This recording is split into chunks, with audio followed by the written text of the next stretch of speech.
지금의 올류 렉스턴의 옵션 정도면 모하비랑 비벼볼만 하다.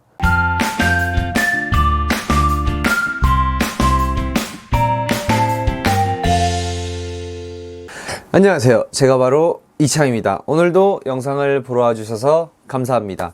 오늘은 이번에 쌍용에서 드디어 올류 렉스턴이라고 차량이 출시를 했죠. 이명웅 씨가 홍보 모델로 쓰이는 것 같은데, 일단 마케팅도 잘했고 디자인도 잘했고 상품성 자체도 현대기아의 경쟁 모델에 뒤처지지 않을 만큼 그래도 올라왔다고 생각을 해서 여러분한테 소개를 해드리려고 이 영상을 찍습니다. 그만큼 이번에 쌍용이 2015년에 티볼리가 나온 것처럼 다시 한번 좀 반등의 기회가 되지 않을까 생각을 합니다. 근데 2017년에 G4 렉스턴이 나오고 나서 3년 만에 페이스리프트가 되는 건데요. 사실 페이스리프트라고 하면은 올류 렉스턴이 아니라 더 뉴 렉스턴이라고 하는 게 맞지만, 네이밍 자체를 올류라고 하는 거 보니까 이 풀체인지에 버금가는 페이스리프트라고 지칭하는 것 같습니다. 이렇게 설명을 드리고요. 일단은 그러면 한번 화면을 보시면서 얘기를 하도록 하죠. 자, 올류 렉스턴. 진짜 잘 만든 것 같아요. 이게 아무래도 페이스리프트다 보니까 철판은 그대로 두고 플라스틱 부분만 변경을 했는데, 디자이너 분을 쌍용에서는 무조건 잡아야 된다라고 생각을 하고요. 그 정도로 너무 이쁘게 나왔어요. 심지어 사진도 잘 찍었어. 누가 찍었는지 모르겠는데 심지어 사진도 너무 잘 찍어서 차가 되게 웅장해 보이는 것도 있고요. 딱 보면 아우디의 Q7 같기도 하고, 이 그릴만 보자면 이번에 새로 나온 K7의 그릴과도 비슷해 보이거든요. 저는 너무 이뻐요. 이렇게 앞에 부분도 물론 이쁘지만 이 뒤에 부분도, 특히 이 테일램프 같은 경우가 원래는 아다리가 안 맞았어요. 트렁크랑 아다리가 안 맞았는데 정갈해지면서 저는 오히려 지금 리어 디자인이 더 좋은 것 같아요. 이따가 말씀을 드리겠지만 이 휠이, 저는 이 휠 때문에 저는 더블랙으로 갈 것 같긴 하거든요. 너무 반짝반짝해서 실제로 보시면 약간의 산티가 나기도 해요. 초고장형 커드 프레이밍. 다들 아시는 분은 아시겠죠. 렉스턴이랑 모하비밖에 없어요. 우리나라에서는 프레임 바디를 쓰는 SUV고요.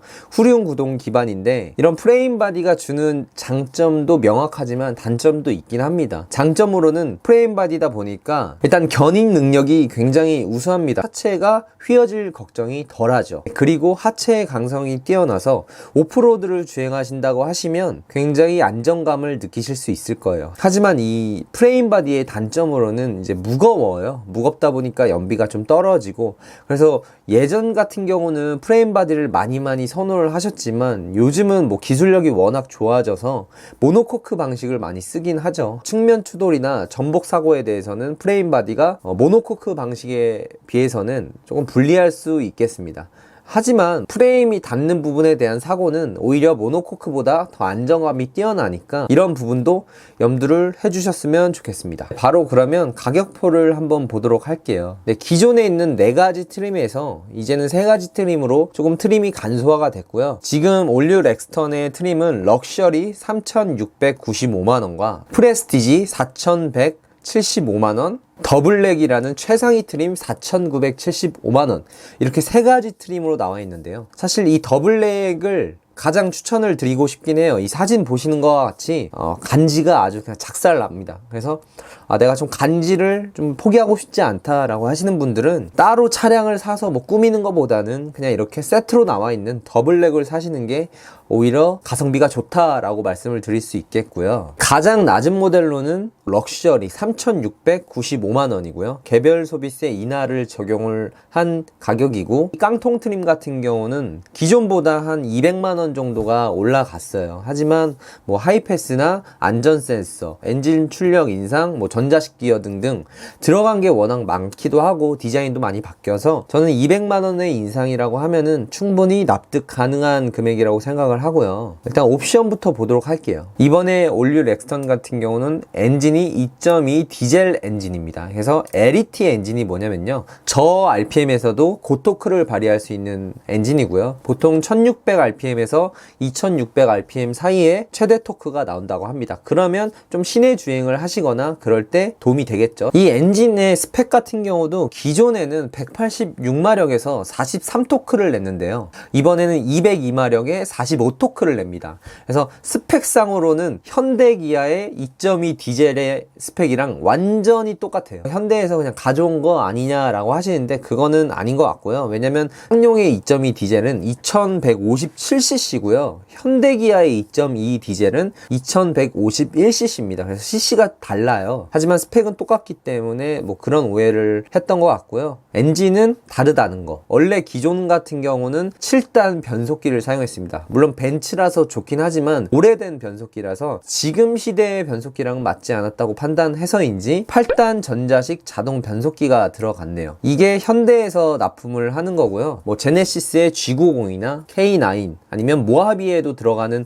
변속기니까 충분히 그 내구성은 입증을 했다고 생각을 합니다. 8단 변속기가 들어감으로 인해서 연비도 한 1 정도가 상승을 했습니다. 렉 타입이 들어가요. 이게 되게 반가운 게 원래는 유압식 스티어링 휠이 들어가서 이 유압식이 들어가면 안 좋은 게 뭐냐면 차선 유지를 못합니다. 그런 옵션을 넣을 수가 없어요.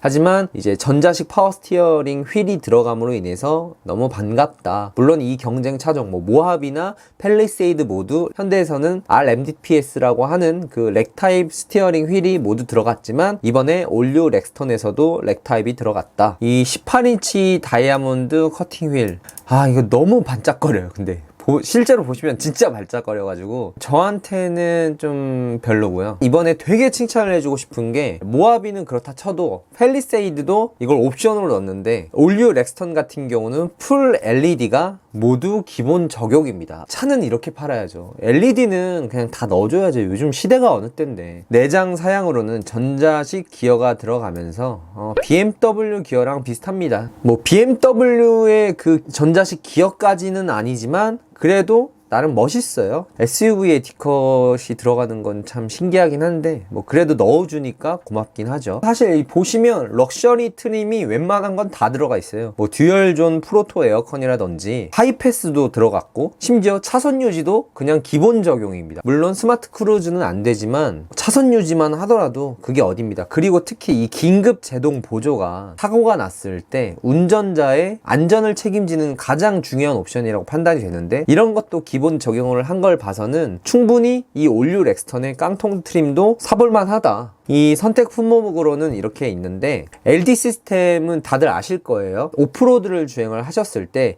바퀴 한쪽이 빠질 수가 있거든요. 그래서 그 바퀴가 한쪽이 빠지면 헛돌기 때문에 차량이 탈출을 못 하는데 이 LD 시스템이 적용이 되면 하중을 받지 않는 바퀴에는 동력이 안 가고 하중을 받는 바퀴에만 동력이 감으로 인해서 좀 더 빨리 탈출을 할 수 있는 그런 시스템이라고 보시면 되고요. 이걸 느끼시려면 그 BMW 드라이빙 센터에서 오프로드 코스를 한번 즐겨보시면 잘 느끼실 수 있을 겁니다. 단점이 그 바늘 계기판이 들어가요. 3.5인치 모노 바늘 계기판이 들어가면서 약간 간지가 좀 덜할 수 있다는 거. 그리고 내비도 8인치고 어댑티브 크루즈가 안 들어가서 이런 부분들이 좀 아쉽긴 하지만 그래도 나쁘지 않는 트림인 것 같습니다. 다음으로는 프레스티지인데요. 4,175만원입니다. 여기서는 아까 말한 바늘 계기판에서 12.3인치 풀 디지털로 들어가게 됩니다. 이것도 이번에 들어가게 된 건데 다른 경쟁 모델인 모하비나 팰리세이드에는 12.3인치 계기판이 들어가요. 그런 것처럼 이 올류 렉스턴에도 12.3인치 계기판이 들어가게 되고요. 아까 아쉬운 점으로 말했던 어댑티브 크루즈 컨트롤이 프레스티지에는 기본 적용이에요. 럭셔리 트림에서 프레스티지로 가면서